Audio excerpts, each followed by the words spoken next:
So it is a special joy for us to be able to have you here. You are, in fact, in so many ways, the illustrious successor of a most illustrious teacher, the late lamented great President Abdurrahman Wahid Gusdur. And more than 20 years AJC pioneered this relationship with him, and he spoke at the AJC annual meeting 16 years ago. He also visited Israel 3 times. But you are now in his footsteps, where all this comes together. You are here with AJC at this historic gathering here in Jerusalem. Perhaps you could share with us how you feel in this regard, to be in his footsteps in effect, but to be at this historic gathering with AJC here in Jerusalem. Thank you, Rabbi David Rosen, and thank you for giving us the honor of this opportunity. You know, it is in our the fortunate of Nahdlatul Ulama and Indonesia, that President Abdurrahman Wahid Gusdur passed away, leaving a generation of disciples that is then thriving in following his step. And what I and my colleagues have been doing until our visit to Jerusalem this moment is simply an effort to continue the work of President Abdurrahman Wahid. But this is not just a continuation. At this particular moment in time, your presence here also signifies something to the world. What meaning does that have for you? The ideal, the vision that President Abdurrahman Wahid had is a vision of a long future for human civilization that you cannot suppose to have immediate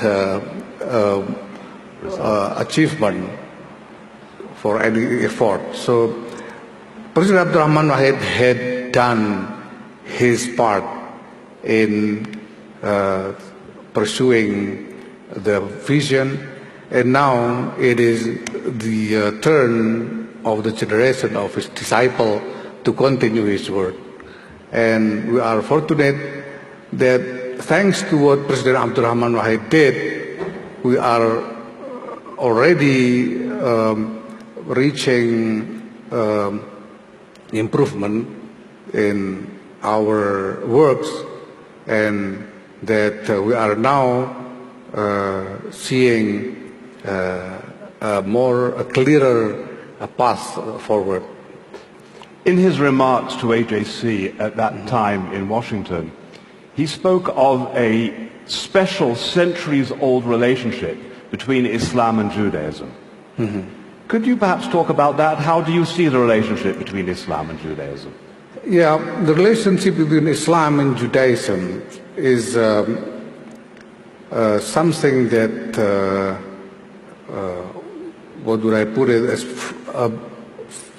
fluctuative, you know. Sometimes it's a good, close relationship, but in other part of history there are conflicts and tensions. You know. Depends on the dynamics in the history. Now, but overall, then we have to acknowledge that there are problems in the relationship between Islam and Judaism. And the problems,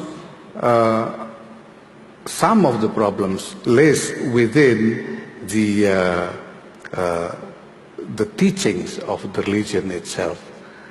Now, in our current context of reality,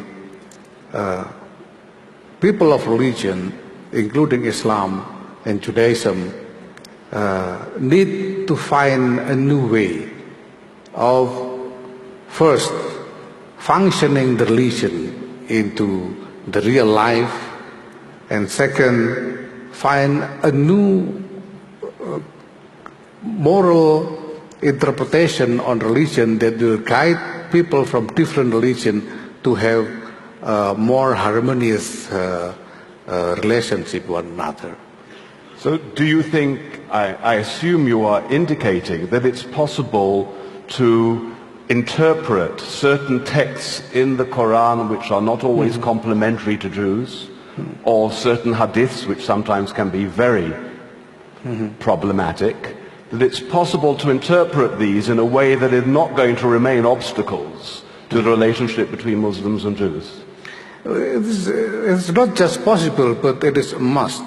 See, because every verse of Quran was revealed in connection with a certain particular context of reality at that time. And also, the Prophet Muhammad, peace be upon him, when he said something, he said it in relation with the current, with a particular happening at the time. So the Quran and the Hadith are both basically a historical document that contains the guidance of morality in responding to particular situation.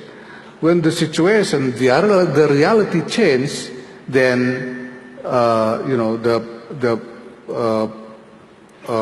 manifestation of the spirit of morality should be changed also. So, relating to this, you, as Gusto before you, have emphasized the importance of combating extremism and of promoting a more enlightened approach. Do you think that you in Indonesia have discovered something special in this regard? Do you think you have something to be able to share with the world that has its own very significant place and vision? It is not about offering something from Indonesia, because Indonesia itself is not free from problems. We have our own problems. We have indeed a genuine local indigenous culture that helped the society to develop a harmonious relationship within a heterogeneous environment. But yet we still have all this problem related to religion, including Islam. Now, what we are facing together now, the world is facing together, is a situation where there are conflicts everywhere in different parts of the world.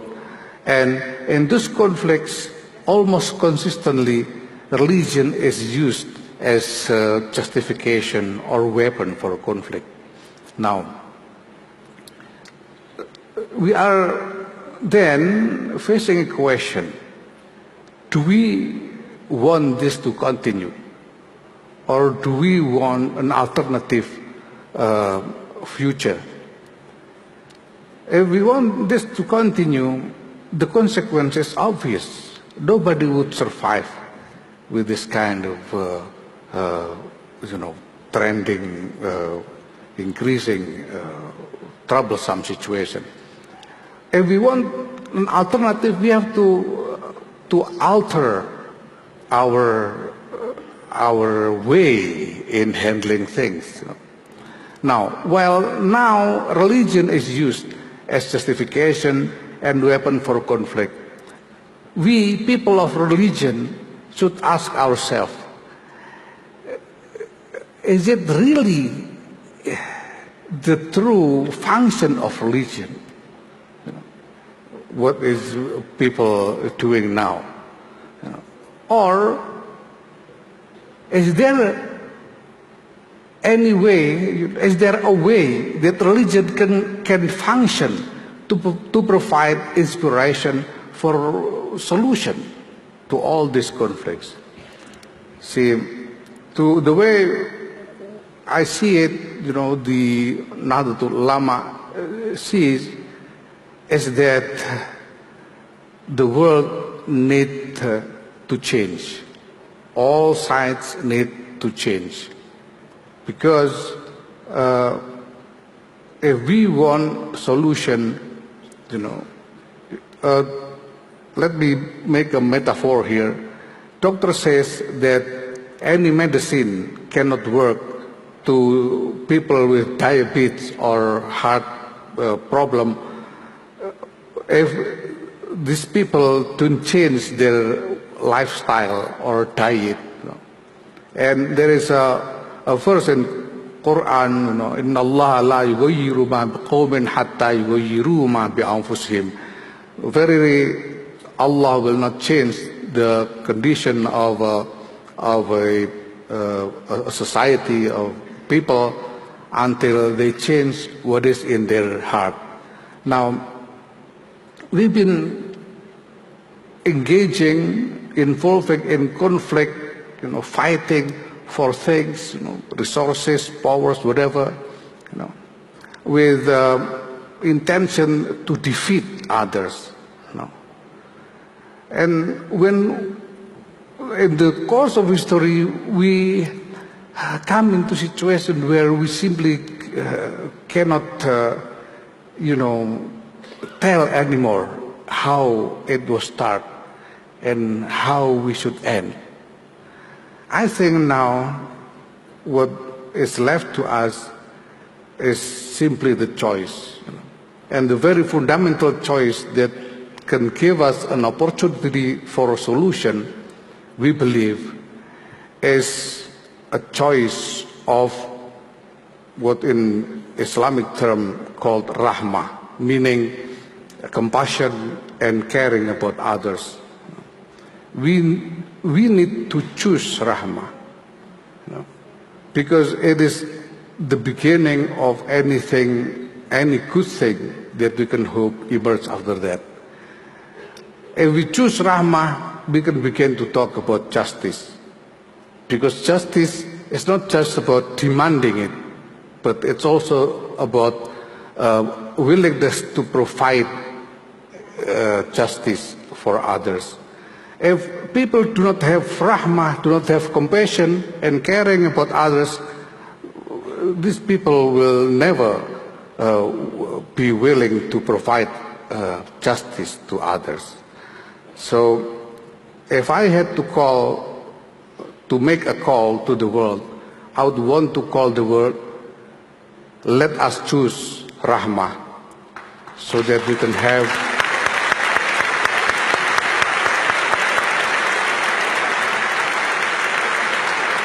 And of course, not for nothing is God referred to in Islam as Ar-Rahman Ar-Rahim, the most compassionate, the merciful one. And in Jewish tradition as Har-Rahman, the merciful one. And the Rachamim is considered to be therefore the demonstration of the divine attributes and the way we lead our lives. So this is perhaps the most dramatic indication of how close we are in spirit in terms of our religious tradition and heritage. Pak Yahya, we are deeply grateful to you for bringing this message of rahmah to us all. We hope that you will be indeed an inspiration to Muslims throughout the world, that we may find reconciliation and we may be a blessing to one another, and that AJC will be able to continue to play this role to facilitate true reconciliation and peace. Thank you.